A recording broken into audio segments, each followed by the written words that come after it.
This is the last module dealing with your textbook. So again, I want to go through some of the things that I think you should be aware of and highlight.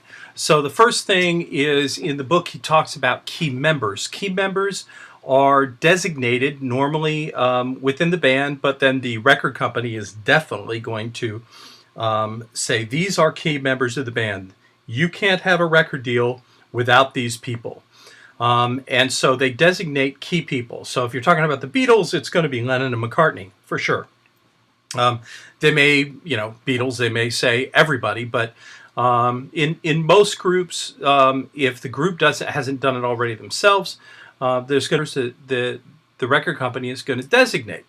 The reason they do this is if somebody leaves, if one of these key members, key songwriter, the lead vocalist, if Eddie Van Halen left Van Halen, there's not a Van Halen. So they want to make sure that they have you locked up, because group dynamics being what group dynamics are, there can be problems.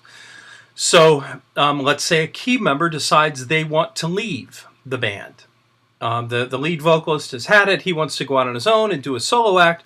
Then the record company that had the band signed has the option, because they've designated a key member, that they can convert that person's record deal to a solo record deal. And the rest of the members could go on. They could form another group, get another lead vocalist. They will also be under contract. So it does not leave you a lot of room. If a leaving member, if somebody decides to leave a group, they're called the leaving member. And the leaving member does not get a deal that's as good as the original deal. The record company is trying to discourage this kind of action, so they don't want to give you as good a deal.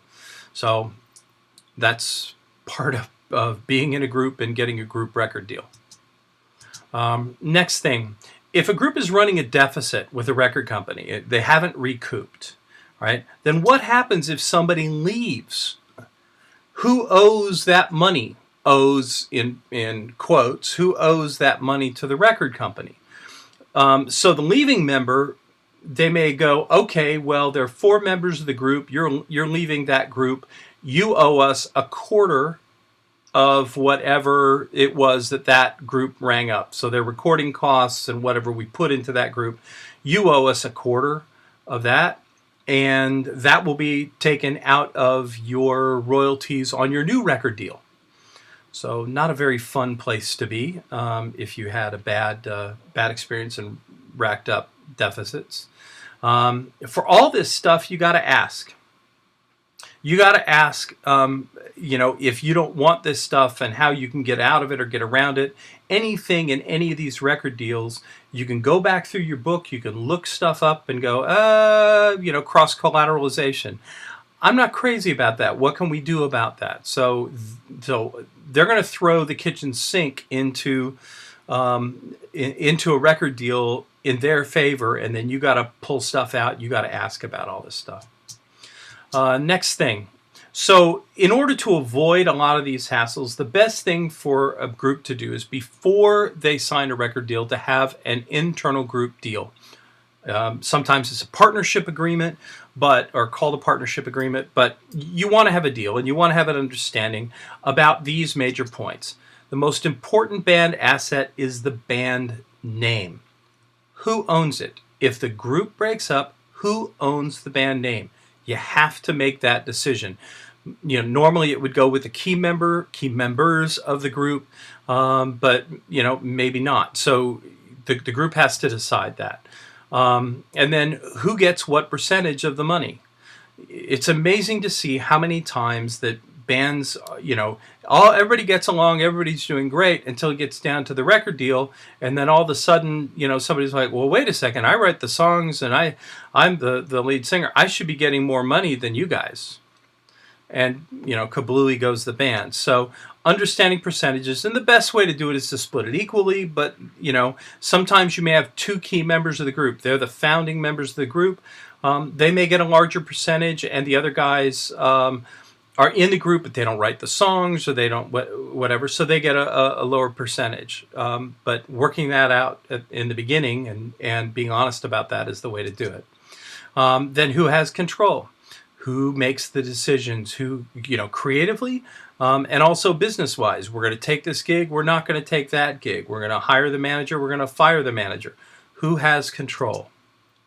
Who can fire people? Who can fire members of the group?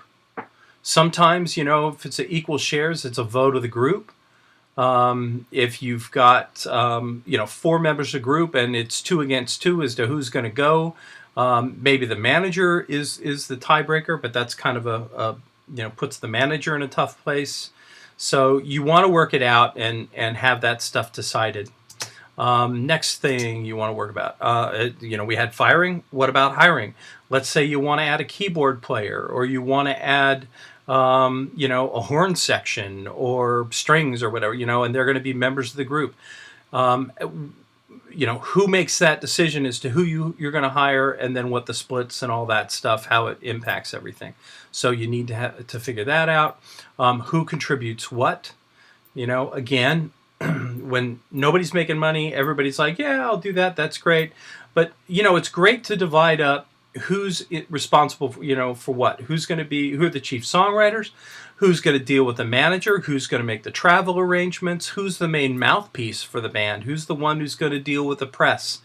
People have different skills, so there's nothing wrong with doing that. If you're a great drummer, world-class drummer, but you don't write, maybe you're the mouthpiece for the group. Whatever it is, you just want to decide what the contributions are. Amendment of partnership agreement. So what if you guys decide, or one person is not happy with the partnership agreement? How do you amend it? How do you change it? Deciding how that happens. Is it a simple vote? Or is there a key member who can make those decisions? And what happens if someone dies? What happens to the band? What happens if somebody is disabled, either mentally or physically? You have plenty of examples of people who've had drug issues and have gone into rehab or have not been able to meet, the band still got scheduled shows. How do you handle that? What do you do with that? And then you have something as extreme as Def Leppard where the drummer loses an arm. How do you deal with that? Now, he was fortunately able to still play, but there are cases when they can't, or somebody gets nodes and their vocal cords are shot and they can't sing. How do you handle that? And then what is an ex-partner in a band, an ex-member of the band, entitled to after they leave? Nothing? An equal share? It all depends. So these are all things that you need to figure out and talk about and have down in writing before you get to the place where you got a record deal.